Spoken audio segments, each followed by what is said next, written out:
யோபு 2ஆம் அதிகாரம்.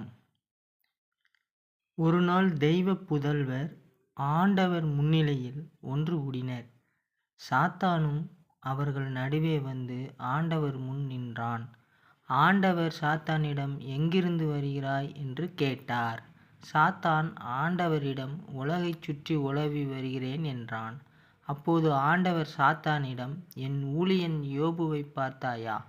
அவனைப்போல் மாசற்றவனும் நேர்மையானவனும் கடவுளுக்கு அஞ்சித் தீயதை விலக்கி நடப்பவனும் மண்ணுலகில் ஒருவனும் இல்லை. காரணமின்றி அவனை அழிக்க நீ என்னை அவனுக்கு எதிராக தூண்டிவிட்ட போதிலும் அவன் தன் மாசின்மையில் உறுதியாக நிலைத்துள்ளான் என்றார். சாத்தான் மறுமொழியாக ஆண்டவரிடம், தோளுக்குத் தோள் எவரும் தம் உயிருக்காக தமக்கு உள்ளதெல்லாம் கொடுப்பார்.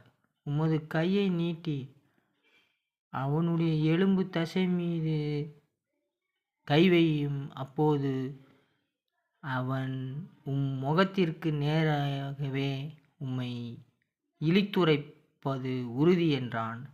ஆண்டவர் சாத்தானை நோக்கி, இதோ அவன் உன் கையிலே, அவன் உயிரை மட்டும் விட்டுவை என்றார். சாத்தானும் ஆண்டவரிடம் முன்னின்று புறப்பட்டு போனான். அவன் யோபுவை உள்ளங்கால் முதல் உச்சந்தலை வரை எரியும் புண்களால் வாட்டி வதைத்தான். ஓடொன்றை எடுத்து தம்மை சொரிந்து கொண்டு யோபு சாம்பலில் உட்கார்ந்தார்.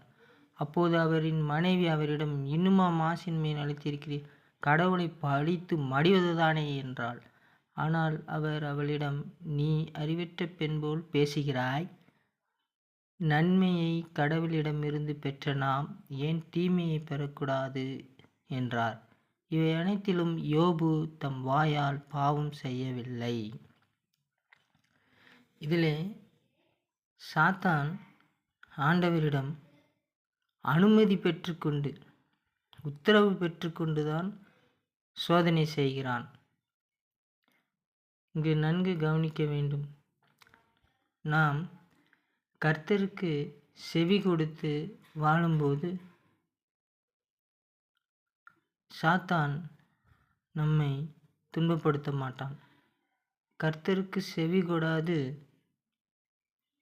ஆண்டவருக்கு விரோதமாக நாம் வாழும்போதுதான் சாத்தான் நம்மை துன்பப்படுத்துவான். அவனுக்கு அந்த உத்தரவை ஆண்டவர் தான் கொடுக்கிறார் என்பதை இந்த வசனங்கள் வழியாக நாம் உணர முடிகிறது.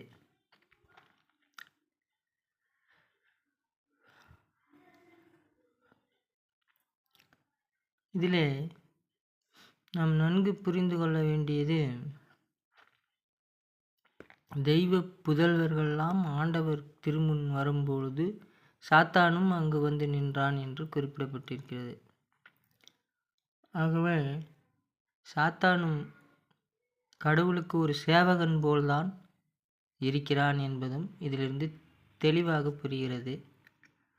ஆகவே நாம் யோபுவை போன்று உத்தமமாய் நடந்தாலும்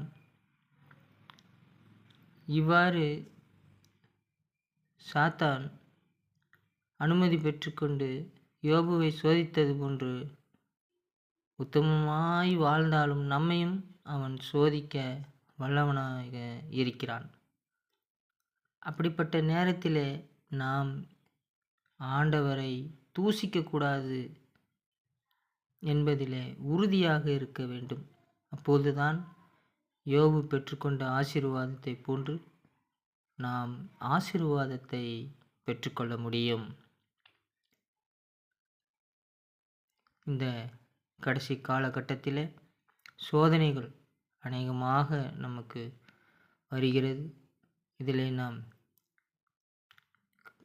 கர்த்தர் துணை கொண்டு சோதனையை ஜெயிக்க வேண்டும். ஆண்டவருடைய ஆசீர்வாதம் நம் அனைவரோடும் இருப்பதாக. ஆமேன்.